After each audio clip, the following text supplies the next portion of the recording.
ಈ ಮಲೆನಾಡು ಗಿಡ್ಡಗಳನ್ನ ಉಳಿಸಬೇಕು, ನಮ್ಮಲ್ಲಿ ಉಳಿಬೇಕು. ನಾವಿನ್ನು ಅವಳನ್ನ ಫೋಟೋದಲ್ಲಿ ನೋಡುವಂತ ಸ್ಥಿತಿ ಬರಬಾರ್ದು. ಹಂಗೆ ಚೆನ್ನಾಗಿರೋ ಹಸುಗಳನ್ನೆಲ್ಲ ರೈತರಿಗೂ ಎಲ್ಲ ಕೊಡ್ತಾ ಬಂದು ನಮ್ಮಲ್ಲಿ ಒಂದು 30 ಗಂಡುಗರುಗಳಿದ್ದಾವೆ. ಹಾಗೆ ಹಸುಗಳು ಎಲ್ಲ ಸೇರಿ ಒಂದು 106-107 ಏನೋ ಇದೆ. ಕ್ರಮೇಣ ನಮಗೆ ಅದು ಒಂಥರ ಗಿಲ್ಟ್ ಕಾಡ್ಲಿಕ್ಕೆ ಅಯ್ಯೋ ಪಾಪ ಅವನ್ನ ಹಾಲು ಕರೆದು ನಾವು ತುಪ್ಪ ಮಾರಿದೆ. ಮತ್ತೆ ನಮಸ್ಕಾರ ಗೋಬಂಧುಗಳಿಗೆ. ನನ್ನ ಹೆಸರು ವಿನಾಯಕ್ ಭಟ್ ಬ್ಯಾಣದ ಮನೆ ಅಂತ. ಇಲ್ಲಿ ಕಾನ್ಸೂರು ಸಿದ್ದಾಪುರ ತಾಲೂಕು, ಉತ್ತರ ಕನ್ನಡ ಜಿಲ್ಲೆ. ನಾನು ಒಂದು ಚಿಕ್ಕದಾದ ಒಂದು 100 ಹಸುಗಳನ್ನ ಒಂದು ಗೋಶಾಲೆ, ಒಂದೇ ಸ್ವಂತ ಆದ ಗೋಶಾಲೆಯನ್ನು ನಡೆಸ್ತಾ ಇದ್ದೀನಿ. ನಮ್ಮಲ್ಲಿ ಸ್ವರ್ಣ ಕಪಿಲ ಅಂತ ಒಂದಿಷ್ಟು ಹಸುಗಳು,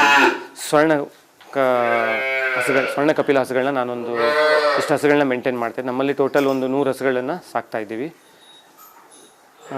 ನಮ್ಮ ಉದ್ದೇಶ ಏನಂದರೆ ಅವುಗಳನ್ನ ಪಾಲನೆ ಮಾಡುವುದು, ಅವುಗಳ ತಳಿಯನ್ನು ಅಭಿವೃದ್ಧಿಪಡಿಸುವುದು ಅಂತ ಒಂದು ಇಟ್ಕೊಂಡು ಇವತ್ತು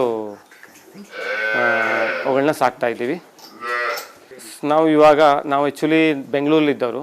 ನಮ್ಮದು ಮೂಲ ಹೊನ್ನಾವರ ಕರ್ಕಿ, ಒಂದು ಚಿಕ್ಕದಾದ ಗ್ರಾಮ ಅದು.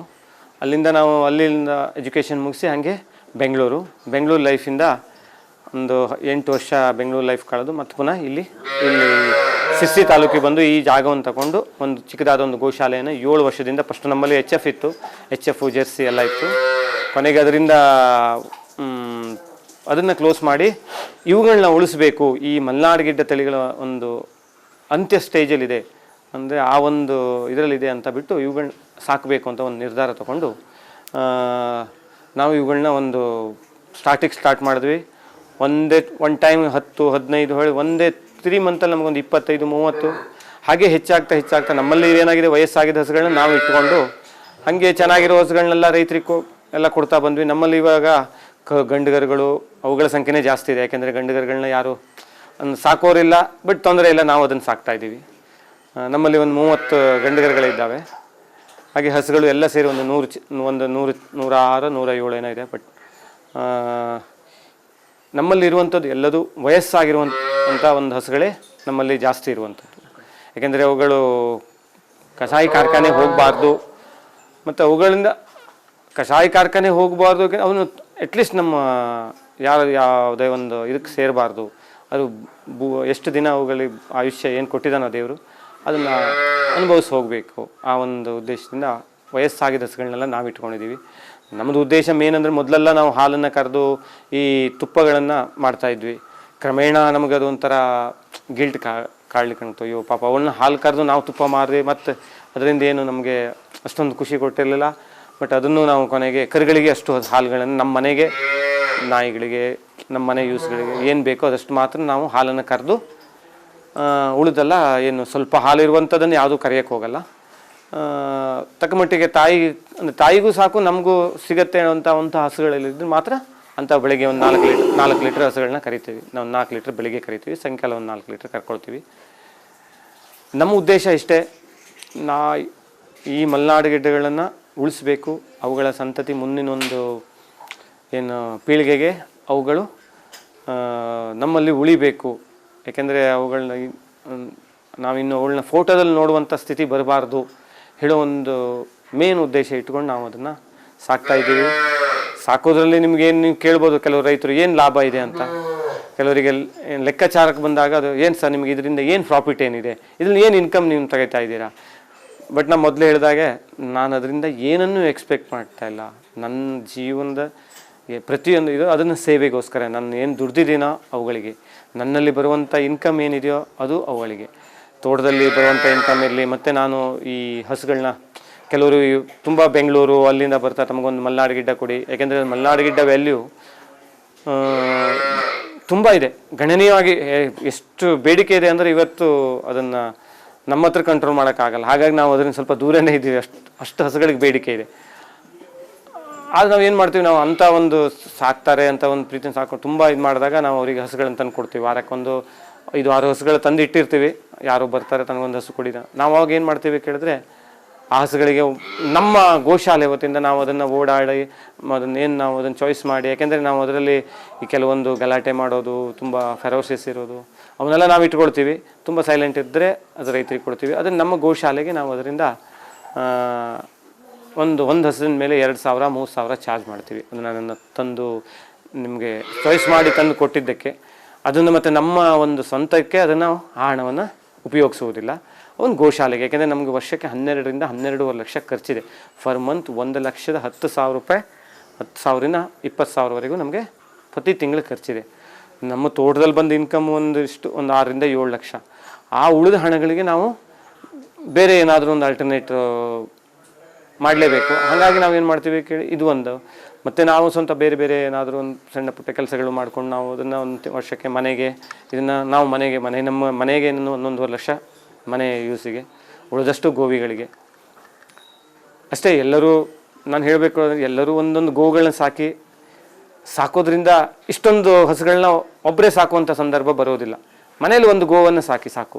ಏಕೆಂದರೆ ಸಾವಿರಾರು ಕುಟುಂಬಗಳು, ಎಷ್ಟು ಲಕ್ಷಾಂತರ ಕುಟುಂಬಗಳು ಒಂದೊಂದು ಹಸು ಸಾಕು.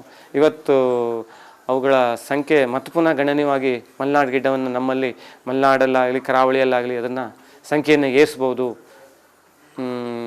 ಎಲ್ಲ ಗೋಬಂಧುಗಳಿಗೂ ನನ್ನ ಮತ್ತು ಏನು ಟ್ರೇಡಿಂಗ್ ಮಾಡ್ತೀವಲ್ಲ ಅದನ್ನು ನಾವು ಅಲ್ಲಿಂದ ಅಲ್ಲಿಗೆ ಕೈಯಿಂದ ಒಂದೊಂದು ಸಲ ಹೋಗುತ್ತೆ. ಲಾಸ್ಟ್ ಏನು ನಮ್ಮ ಈ ಕೊರೋನಾ ಒಂದು ಮಹಾಮಾರಿ ಬಂದಾಗ ಯಾವುದು ಹೊರಗಡೆ ಏನೂ ಯಾವುದೇ ಒಂದು ಟ್ರೇಡಿಂಗ್ ಇಲ್ಲ, ಇನ್ಕಮ್ ಇಲ್ಲ, ಆವಾಗ ಕೈಯಿಂದ ಹೋಯ್ತು. ಅದನ್ನು ಯಾವತ್ತೂ ಅದ್ರ ಬಗ್ಗೆ ನಾವು ಚಿಂತೆ ಮಾಡಿಲ್ಲ. ಯಾಕೆಂದರೆ ನಾವು ಹಾಕಿರೋದು ಗೋವಿಗೆ. ಒಂದು 5-6 ಲಕ್ಷ ಲಾಸ್ ಆಯಿತು. ಯಾಕೆಂದರೆ ಹೊರಗಿನ ಏನೂ ಇನ್ಕಮ್ ಇರಲಿಲ್ಲ. 3-4 ತಿಂಗಳ ಲಾಕ್ಡೌನ್ ಆಯಿತು. ಮತ್ತು ಬೇರೆ ಇನ್ಕಮ್ಗಳೇ ನಮಗೆ ನಿಂತೋಗ್ಬಿಡ್ತು. ಆವಾಗ 2 ಟೈಮು ನಮಗೆ ತುಂಬ ನಮ್ಮ ಗೋಶಾಲೆಗೆ ತುಂಬ ಒಂದು ಕಷ್ಟನೂ ಆಯಿತು. ಗೋಗಳಿಗೂ ಕಷ್ಟ, ನಮಗೆ ಕಷ್ಟ ಆದರೂ ಗೋಗಳಿಗೂ ಕಷ್ಟ. ಆದರೂ ಈ ಒಂದು ಲೆವೆಲಲ್ಲಿ ಮೇಂಟೈನ್ ಮಾಡ್ತಾ ಇದ್ದೀವಿ. ಮುಂದೊಂದು ದಿನ ಎಲ್ಲರ ಸಹಾಯ ಮತ್ತು ಇದು ಇದ್ದರೆ ಮತ್ತೊಂದಿಷ್ಟು ಹಸುಗಳನ್ನ ಸಾಕುವಂಥ ಉದ್ದೇಶವನ್ನು ನಾವು ಇಟ್ಕೊಂಡಿದ್ದೀವಿ.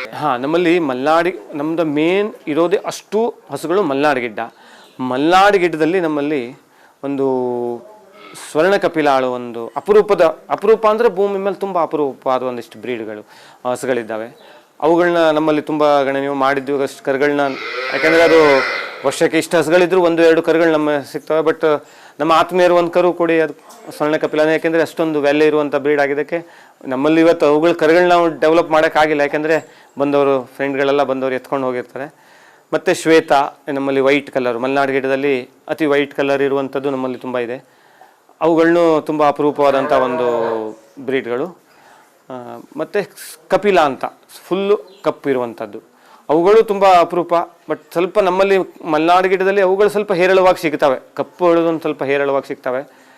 ಬಟ್ ಸ್ವರ್ಣ ಕಪಿಲ ಮತ್ತು ಶ್ವೇತ ಕಪಿಲ ಅದನ್ನು ನಾವು ಇಲ್ಲಿ ಇನ್ನೂ ಡೆವಲಪ್ ಮಾಡಿ ಅದರಲ್ಲಿ ಒಳ್ಳೆ ಮಿಲ್ಕನ್ನು ತೆಗೆದು ನಮ್ಮಲ್ಲಿ ಒಳ್ಳೆ ಒಂದು ಬುಲ್ಲಿದೆ, ಅದ್ರ ಮದರ್ ಇರಲಿ, ಅದ್ರ ತಾಯಿ ಹಾಲು, ಅದನ್ನು ಬರುವಂಥ ಕರುಗಳದ್ದು ಒಳ್ಳೆ ರಿಸಲ್ಟ್ ಇರುವಂಥ ಕರು, ಅದ್ರ ಹುಟ್ಟಿರೋ ಕರುಗಳು ಒಳ್ಳೆ ಮಿಲ್ಕಿಂಗ್ ಇರುವಂಥ ಕರುಗಳೇ ಬರ್ತಾ ಇದೆ. ನಮ್ಮ ಮುಂದೊಂದು ದಿನ ಅದನ್ನು ಚೆನ್ನಾಗಿ ಡೆವಲಪ್ ಮಾಡಿ ನಾವು ಅದನ್ನು ರೈತರಿಗೆ ಕೊಡುವಂಥ ಒಂದು ಉದ್ದೇಶವನ್ನು ನಾವು ಇಟ್ಕೊಂಡಿದ್ದೀವಿ.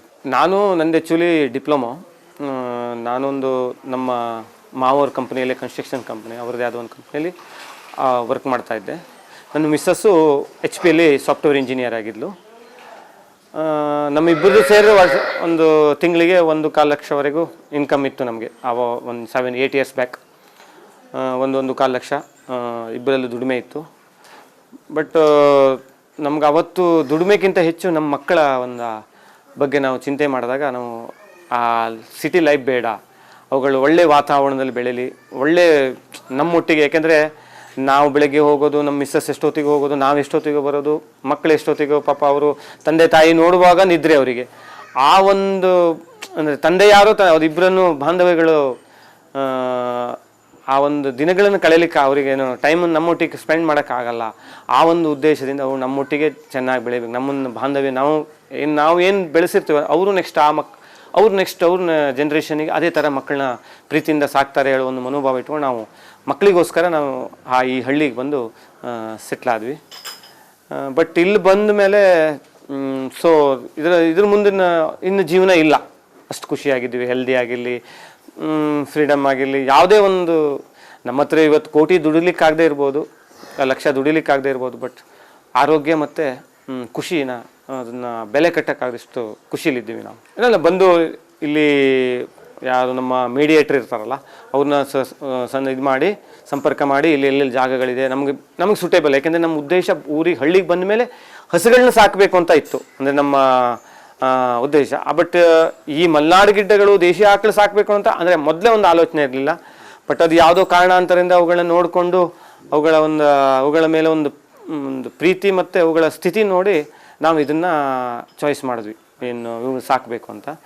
ನಮಗೇನು ಇಲ್ಲಿ ಬಂದಾಗಲೂ ಏನು ಕಷ್ಟಗಳು, ಯಾವುದೇ ಕೆಲಸಗಾರರ ಕಷ್ಟ ಆಗಿ, ಯಾಕೆಂದರೆ ಕೆಲಸಗಾರರು ನಾವು ಹೇಗಿರ್ತೀವೋ ಅದ್ರ ಮೇಲೆ ಅವರು ಡಿಪೆಂಡ್ ಆಗಿರ್ತಾರೆ. ನಾವು ಇನ್ನು ಈ ಗೋಶಾಲೆಗಳು ನಾವು ಕೆಲಸ ಮಾಡಬೇಕು, ಅವರೊಟ್ಟಿಗೆ ನಾವು ಬಾಂಧವ್ಯವಾಗಿರಬೇಕು, ಅವರು ಚೆನ್ನಾಗಿರ್ತಾರೆ, ಅವರು ನಮ್ಮನ್ನು ತುಂಬ ಚೆನ್ನಾಗಿ ಇದು ಮಾಡ್ತಾರೆ. ಯಾಕೆಂದರೆ ಗೋಶಾಲೆ ಹೇಳೋದು ಒಬ್ಬರಿಂದ ನಡೆಯುವಂಥ ಒಂದು ಇದಲ್ಲ ಇದು, ಅಂದರೆ ಎಷ್ಟು ಕೈಗಳಿದ್ರೂ ಕಮ್ಮಿ ಹೇಳ್ತೀವಿ ನಾವು. ಹಾಗಾಗಿ ನಮ್ಗೆ ಇವತ್ತಿಗೂ ಅದರ ಒಂದು ಸಮಸ್ಯೆಗಳು ಕಷ್ಟ ಅಂತ ಒಂದು ಯಾವತ್ತು ನಾವೇನು ಇವತ್ತಿಗೆ ಸ್ಟಾರ್ಟ್ ಮಾಡಿದಾಗ ಇವತ್ತಿಗೂ ಒಂದು ಕಷ್ಟ ಅಂತ ನಮ್ಗೆ ಇವತ್ತಿಗೂ ಅದೊಂದು ಅನಿಸಿಲ್ಲ. ಎಷ್ಟು ಜನ ಇದ್ದಾರೆ ನಮ್ಮಲ್ಲಿ 4 ಜನ ಲೇಬರ್ ಇದ್ದಾರೆ. ಎಲ್ಲ ತೋಟದ ಕೆಲಸ, ಹಸುಗಳ ಕೆಲಸಕ್ಕೆ 3 ಜನ ಇನ್ಕ್ಲೂಡ್ ನಾನು ಸೇರಿ, ನಾನೊಬ್ಬ 4, ಮತ್ತು ತೋಟದ ಕೆಲಸಕ್ಕೆ 1-2 ಜನ.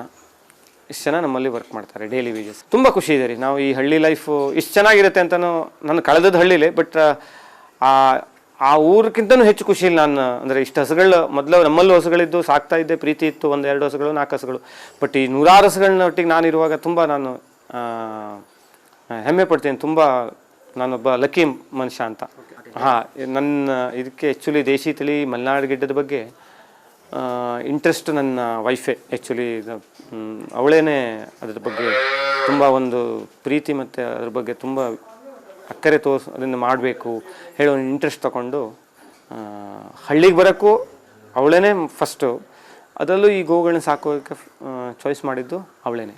ರೈತರಿಗೆ ಅಟ್ಲೀಸ್ಟು ಇನ್ನೊಂದು 2-3 ಹಸುಗಳನ್ನ ಸಾಕಿ ನಿಮ್ಮ ಮನೇಲೇ ಒಂದಿಷ್ಟು ಗೊಬ್ಬರಗಳನ್ನು ರೆಡಿ ಮಾಡ್ಕೊಳ್ಳಿ, ನಿಮ್ಮ ತೋಟಗಳಿಗೆ ನಿಮ್ಮ ಹೊಲಗಳಿಗೆ ನೀವು ರೆಡಿ ಮಾಡ್ಕೊಳ್ಳಿ. ಆದಷ್ಟು ರಾಸಾಯನಿಕ ಗೊಬ್ಬರಗಳನ್ನು ದೂರ ಮಾಡಿ, ಭೂಮಿಯನ್ನು ಫಲವತ್ತತೆಯಾಗಿ ಇಟ್ಕೊಳ್ಳಿ. ಯಾಕೆಂದರೆ ಇವುಗಳ ಗೊಬ್ಬರ ಬೆಲೆ ಕಟ್ಟಲಾಗದಷ್ಟು ಮೊದಲು ಏನು ಪೂರ್ವಜರು ಏನಿತ್ತು, ಯಾವತ್ತೂ ರಾಸಾಯನಿಕ ಗೊಬ್ಬರವನ್ನು ನೋಡಿರಲಿಲ್ಲ. ಇದೇ ಜಮೀನು, ಇಷ್ಟೇ ಎಕರೆ ಜಮೀನು, ಇಷ್ಟೇ ಲ್ಯಾಂಡನ್ನು ಅವರು ಚೆನ್ನಾಗಿ ಡೆವಲಪ್ ಮಾಡ್ತಾಯಿದ್ರು, ಅದರಲ್ಲೇನು ಇದಿಲ್ಲ. ಬಟ್ ಈಗ ರಾಸಾಯನಿಕ ಬಂದ ಮೇಲೆ ಜನಗಳು ಆದಷ್ಟು ಅದಕ್ಕೇ ಮರೆ ಹೋಗಿದ್ದಾರೆ.